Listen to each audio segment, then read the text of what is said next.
मैं 70 साल पुरानी पार्टी नहीं, ना मेरे पास संगठन है, मैं अकेले हूँ और इसलिए मुझे आम जनता तक पहुँचने के लिए अपना प्रचार करना जरूरी है और कर रही हूँ। ये ठेकेदार हैं भाजपा और कांग्रेस। भाजपा सैनी गुजर हिंदुओं की ठेकेदार है और कांग्रेस मुसलमानों की ठेकेदार है। कि ये इस जातियों के ठेकेदार हैं। जी। आप किसकी ठेकेदारी करेंगे? माइनॉरिटी उसको वोट देती है जो भाजपा को हराता है। आप मतलब बीजेपी को हराने आई हैं? नहीं नहीं नहीं नहीं, मैं तो ये सीट पे मैंने देखा यहाँ कोई हिंदू मुसलमान नहीं है ज्यादा, सिर्फ कांग्रेस और भाजपा का। वैसे मैं आम जनता से कोई हिंदू मुसलमान नहीं। धामी जी मजारों को तोड़ रहे हैं और आप कह रहे हैं हिंदू मुसलमान करना है ना, थोड़ा सा पार्टी का तो करेंगे ना। मुझे धर्म पर राजनीति करनी नहीं है भाई। मैं भारद्वाज गोत्र की, मुझसे बड़ा ब्राह्मण कौन हो सकता है? जमीन भी बेच दोगे, नौकरी भी बेच दोगे, लड़की भी बेच दो, तो छोड़ा क्या है अपने बताओ। और फिर आप लोग क्यों हो यहाँ? आप लोग भी जाओ, जिस राज्य को आप नौकरियां बेचते हो वहीं जाके चुनाव लड़िए। आप बहुत बुरा हाल है, क्या क्या बताओगे? आपका इंटरव्यू कम पड़ जाएगा, आपको रोज इंटरव्यू लेना पड़ेगा। इतनी सारी समस्याएं इस राज्य की हैं। मैं बहुत सारे विषयों को लेकर के आपसे बात करता रहूंगा, क्योंकि लोग ये भी कहने लगे हैं कि दबंग दीदी है। हाँ, धाकड़ धामी कहते हैं ना, धाकड़ धामी नहीं, वो तो डरपोक धामी है। धाकड़ दीदी हूँ मैं।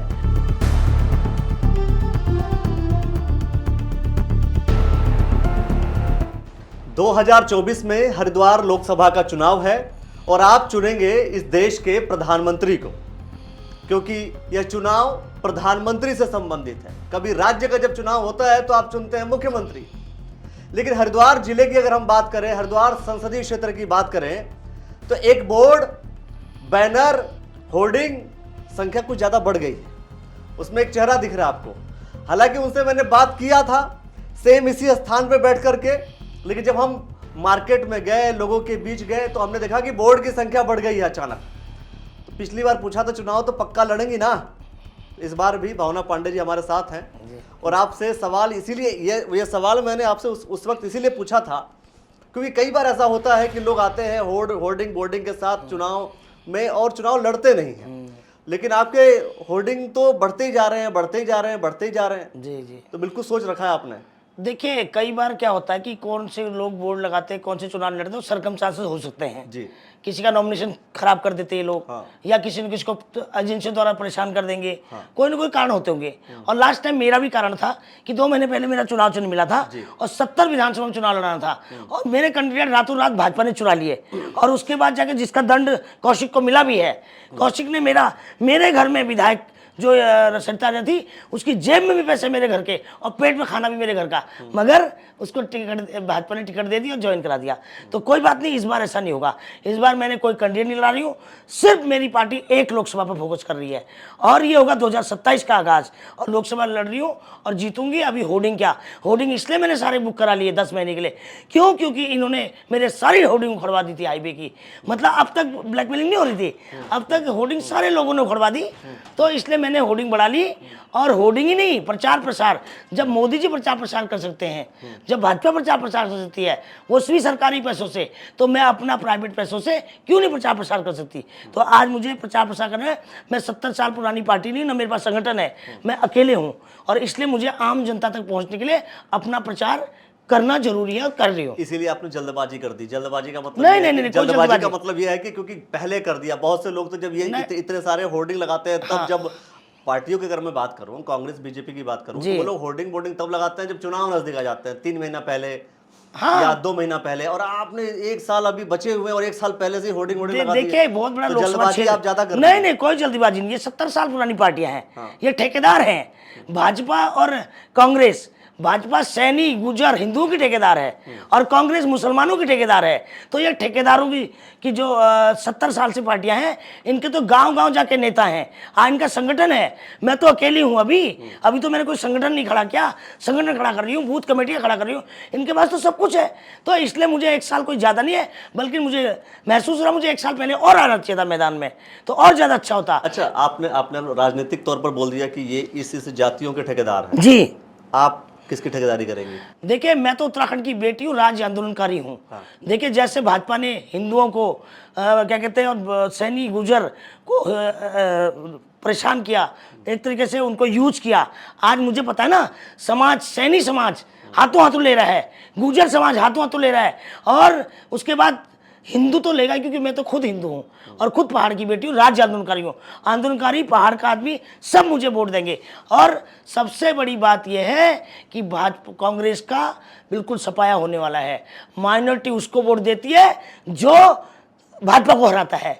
और इस बात सबको पता है कि मैं उत्तराखंड की इनसे पक गए लोग। आप क्षेत्र में जाके देखिए, आप पूछिए, लोग कहते हैं हम पक गए इन लोगों से शक्लें देख देख कर। कुछ नहीं करते ये लोग। 20 साल से 22 साल हो गए राज्य को बने हुए, 23वां साल है आज, और इनसे पक चुके हैं, जिससे मुझे बड़ी खुशी होती है। पहले मैं 10 घंटा काम करती थी, आजकल मैं 16 घंटा काम कर रही हूँ। मेरे को इतनी एनर्जी आ गई, लोगों से मिल मिल के लोग इतना अच्छा सम्मान मुझे दे रहे हैं, तो मेरे अंदर अपने आप ही एनर्जी आ रही है। और मैं आज सोचती थी नेता क्या खाते होंगे, क्योंकि ये हवा ही लूटते थे फ्री फंड में। तो इसलिए आज जो मुझे प्यार मिल रहा है, सम्मान मिल रहा है, तो मैं धन्यवाद जनता का करूंगी। सुबह 6:30 बजे से शुरू हो जाते हैं फ़ोन और रात को 12 बजे तक मैं हर फ़ोन उठाती हूँ। मैंने 4 फ़ोन, 2 अपने पर्सनल, 2 मैंने वैसे, चारों फ़ोन मेरी जेब में रहते हैं और मैं सबका फ़ोन उठाती हूँ। आपने कहा कि जो माइनॉरिटी है वो उसको वोट देता है, क्योंकि मैं उसी राजनीतिक पर्सपेक्टिव पर जाऊंगा, जी जी, जो बीजेपी को हराती है। जी। तो आप कह रही, आप मतलब बीजेपी को हराने आई हैं? नहीं नहीं नहीं नहीं, मैं तो लोकसभा जीतने आई हूँ। साथ कैसे होगी? देखिए, मैं लोकसभा जीतने आई हूँ। देखो ये क्या करते हैं कि ठेकेदार हैं ये दोनों, फिर उसके बाद लहर बना देते हैं लोग सोशल मीडिया में। अच्छा, ये दोनों ठेकेदार है, दोनों पार्टियां, कैसे, मतलब किस आधार पे कह रही है आप, किस बेसिस पे कर रही है, क्या बैकग्राउंड है? देखिए बैकग्राउंड ये है कि आप मुझे बताइए, हर आदमी हनुमान चालीसा पढ़ता था नहा धो के, सुबह बिना नाश्ता करे मंदिर में। आज ये सड़कों में हनुमान चालीसा पढ़ते हैं। आज ये किस चीज़ की राजनीति, हिंदू मुसलमान पर राजनीति करते हैं। कांग्रेस अपनी तरह मुसलमान को खींचता है, और मुझे दिखे पूरे देश प्रदेश में सिर्फ राजनीति हिंदू मुसलमान पर हो रही है। तो मैं उत्तराखंड में, हमारे यहाँ हिंदू मुसलमान नहीं है, हमारे यहाँ सिर्फ युवा बेरोजगार है, महिलाएं असुरक्षित है। ये सीट पे मैंने देखा यहाँ कोई हिंदू मुसलमान नहीं है ज़्यादा, सिर्फ कांग्रेस और भाजपा का। वैसे मैं आम जनता से कोई हिंदू मुसलमान नहीं। धामी जी मजारों को तोड़ रहे हैं और आप कह रहे हैं हिंदू मुसलमान। करना है ना, थोड़ा सा पार्टी का तो करेंगे ना। आप मुझे बताइए, आप क्या कहते हैं, गुजरों को आप बसा रहे हो, आप गुजरों की मजार तोड़ रहे हो, तो ये इसमें मुझे ज़्यादा बहस नहीं करनी, क्योंकि मुझे धर्म पर राजनीति करनी नहीं है। भाई मैं भारद्वाज गोत्र की, मुझसे बड़ा ब्राह्मण कौन हो सकता है बताइए? तो मैं तो इंसान की बात करती हूँ, इंसान की, चाहे वो कोई भी पार्टी हो, कोई भी बिरादरी हो। उत्तराखंड में रह रहा है तो वो मेरे बड़े भाई हैं, वो मेरे छोटे भाई हैं, और मैं उत्तराखंड की बेटी हूँ, तो मेरे एक समान है। इस बात का जवाब देंगे कि धामी सरकार जो कर रही है, जो मजारों को तोड़ रही है, सही कर रही है? मैंने आपको बताया ना, मैं धर्म पे नहीं जाऊंगी, कांग्रेस वालों से बात करिए, मैं रोजगार पे बात करिए, आप विकास पे बात करिए, मुझे धर्म से क्या, धर्म की राजनीति करनी नहीं मुझे। मैं उसी की बात कर लेता हूं। आते हैं उसी विषय को लेकर के। देखिए, जब चुनाव आते हैं तो मुख्य जो चीज है, जो जरूरी चीज है जनता को जरूरी ये है कि अगर कोई व्यक्ति चुनाव लड़ रहा है तो किस आधार पर लड़ रहा है जी, वो हमारे लिए करेगा क्या जी। तो आज आप ये बता दीजिए कि आज कि जनता के लिए आप करेंगे क्या? देखिए, जनता के लिए मैं क्या करूंगी ये तो अभी समय बताएगा। अभी फिलहाल मैं क्यों राजनीति में आई, क्यों लोकसभा में, मैं ये बताना चाहती हूँ। मैं जब 2018 में यहाँ आई, जब प्रकाश पंत मुझे यहाँ लाए, तो मैंने शासन जिला डायरेक्टरेट के वो धक्के खाए हैं, आम जनता नहीं खा सकती है। आप देखिए, हर चीज का कार्यालय बनाते हैं, इतनी दूर बनाते हैं कि ताकि जनता पहुंच ही नहीं पाए। आप देखिए, ये बेल्ट पूरी माइनिंग की है, सारे पट्टेधारक हैं। आप भोपाल पानी देखिए, कहाँ सचिवालय, कहाँ भोपाल पानी, आदमी वहाँ रिक्शा से भी नहीं जा सकता। आप देखिए, ऐसे कोनों कोनों में, ऐसी आप हेल्थ के निदेशालय लगा लीजिए, ऐसे आप स्वास्थ्य एजुकेशन के निदेशालय, ऐसी जगह लगाते हैं, ये बिल्डरों से सेटिंग कर लेते हैं। बिल्डरों से सेटिंग करेंगे, उस एरिया में आप सरकारी कार्यालय, सरकारी खर्चे बनाएंगे, और ताकि उन बिल्डरों के साथ पार्टनरशिप करके उस कॉलोनी को डेवलप करा देते हैं। और कार्यालय देखिए ना, अभी आपने पुलिस का देखा होगा, पुलिस अभियोग का आपको मिलेगा सहजदारा में। आप हेल्थ का कार्यालय, डीजी हेल्थ देख लीजिए कहाँ बैठता है, आप एजुकेशन के डायरेक्टर कहाँ बैठते हैं, ऐसे कोनों बैठेंगे, वहाँ आम आदमी पहुँच ही नहीं है। तो मैंने देखा कम से कम 28 विभागों की मैंने आंदोलन किए हैं तमाम भर, और 8 महीने तक मैंने 3-3, 4-4 भवनों में खाना, सुबह से लेकर एक जीप में खाना जाता था, 3 आंदोलनों में खाना जाता था रोज का। और मैंने जब देखा इतनी त्राही जनता कर रही, इतनी बेरोजगार जनता है, किसी से तुम 2000 में काम करा रहे हो, किसी से 3000 में काम करा रहे हो, किसी से 7000 में काम करा रहे हो, सुबह से शाम तक वैकेंसी आप नहीं निकाल रहे हो, आप क्या कहते हैं, उसके बाद और जितनी नौकरियां बचती है वो आप बेच देते हो, जमीन भी बेच दोगे, नौकरी भी बेच दोगे, लड़की भी बेच दो, तो छोड़ा क्या है अपने बताओ। और फिर आप लोग क्यों हो यहाँ, आप लोग भी जाओ, जिस राज्य को आप नौकरियां बेचते हो वहीं जाके चुनाव लड़िए आप। अच्छा, ये मतलब सारे नेताओं को आपने एक साथ ही लपेट लिया कि सारे नेता यही काम कर रहे हैं? सारे नेता क्या मतलब है, जो जो विभाग का आदमी है वो जिम्मेदार है और मुख्यमंत्री सबसे बड़ा जिम्मेदार है। मुख्यमंत्री के नाक के नीचे कैसे हो रहा है काम?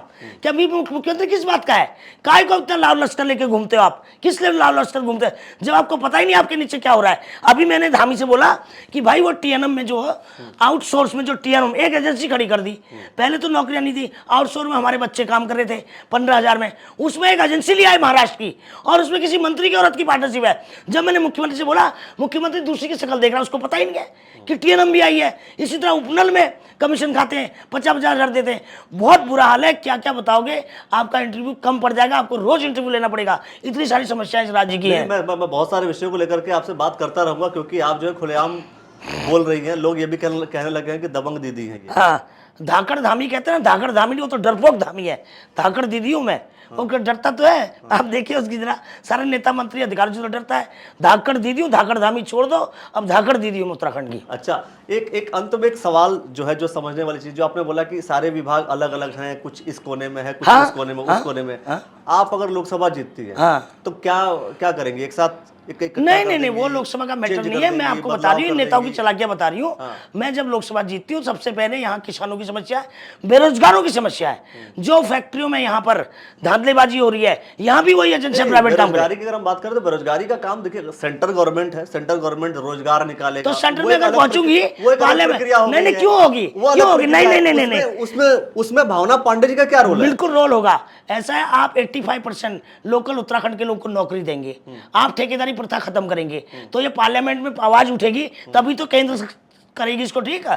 तभी तो कह रही हूँ मुझे पार्लियामेंट तक पहुंचाइए। आवाज क्यों कह रही हो? पार्लियामेंट तक पहुंचे, सेंट्रल का मामला है, इसलिए तो कह रही हो। और उसके बाद नौकरियां मैक्सिमम 85% उत्तराखंड के लोगों को रोजगार होना चाहिए।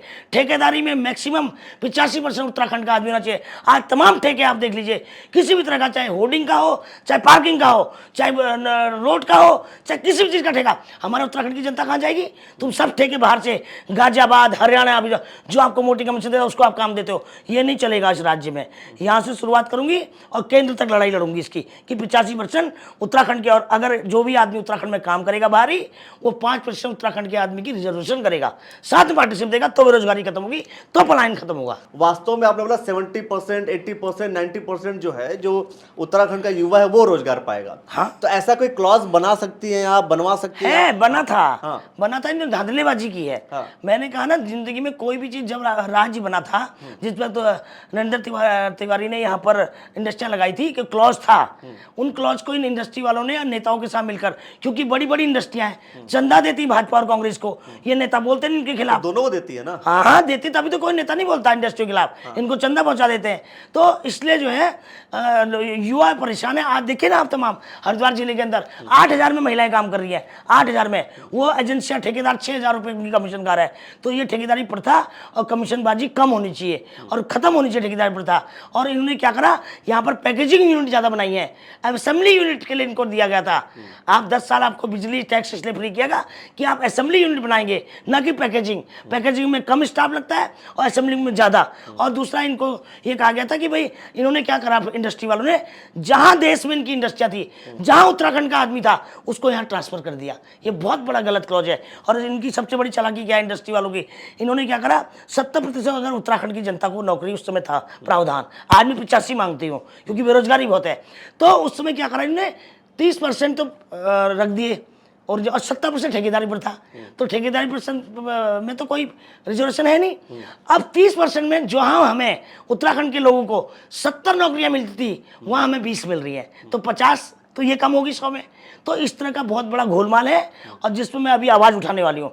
अभी 15 दिन मेरे कार्यालय स्टार्ट होने में, 1 महीने बाद आपको सड़कों पर मिलेगा कि आंदोलनकारी में सड़कों में होंगे, तमाम इंडस्ट्रियों के हम आंदोलन करेंगे। आप ये जो सारी चीजें हैं कि रोजगार को लेकर के, मैं समझता हूं कि आगे हम आपसे इस बात पे जरूर चर्चा करेंगे कि आखिर रोजगार को लेकर के सरकारें भी कहती हैं। पूर्व मुख्यमंत्री त्रिवेंद्र सिंह रावत थे, उन्होंने भी रोजगार स्वरोजगार की बात की थी, वर्तमान मुख्यमंत्री बात कर रहे हैं, और मेक इन इंडिया की बात नरेंद्र मोदी जी भी करते हैं। और मेन अगर उत्तराखंड के पर्सपेक्टिव में बात करें तो यहाँ पर एक बड़ी समस्या है, वो है पलायन। हाँ पलायन, वही क्योंकि तो। जब पलायन हो ही जा रहा है हाँ। तो आप रोजगार देंगे किसको? नहीं नहीं, पलायन को रोकना है ना। तो पलायन को रोकने आप मुझे बताइए, कौन आदमी चाहता है 20,000 रुपये में बाहर काम करना, 7,000 रुपये किराया देता है, खाना खर्चा। अगर हमारी इंडस्ट्रियां 20,000 देंगी, वो अपने घर से जाएगा, वो अपने घर से जाएगा, अपने स्टेट से जाएगा, खर्चे कम होंगे, किराए कम होंगे, तो रिवर्स पलायन होगा। तो मैं रिवर्स पलायन की बात कर रही हूँ। आज तमाम कोरोना के टाइम पे देखिए, तमाम हरियाणा, जयपुर, मैंने खुद पैसे देके बुलाया है, गुजरात से तक बुलाया है, मैंने कहाँ से लोगों को पैसे देके बुलाए हैं। तमाम जयपुर में है, दिल्ली में है, बॉम्बे में है, और आपके पूना में है। तो लोग पलायन होकर, हमारा 40 लाख आदमी पहाड़ी उत्तराखंडी बर्तन मांज रहे हैं, बर्तन मांज रहे हैं। कितनी बुरी स्थिति नेताओं ने कर रखी है। तो इसलिए आज इन नेताओं की ठेकेदारी का ठेका खत्म करने आई हूँ मैं, ठेकेदारी का ठेका। चलिए दोस्तों, मैं समझता हूं कि ये इस चीज को लेकर के आप क्या सोचते हैं कि वास्तव में रिवर्स पलायन संभव है? क्या सरकारें इतना सक्षम हो पाएंगी कि रिवर्स पलायन कर सकेंगी? या भावना पांडे जी जो बात कह रही है सशक्त तरीके से, खुलेआम तरीके से, आप उस चीज को लेकर के क्या कुछ सोचते हैं? कमेंट सेक्शन में अपनी प्रतिक्रिया दीजिए और देखते रहिए द न्यूज़ ऑन नेटवर्क। आपने जो समय दिया इसके लिए बहुत बहुत धन्यवाद।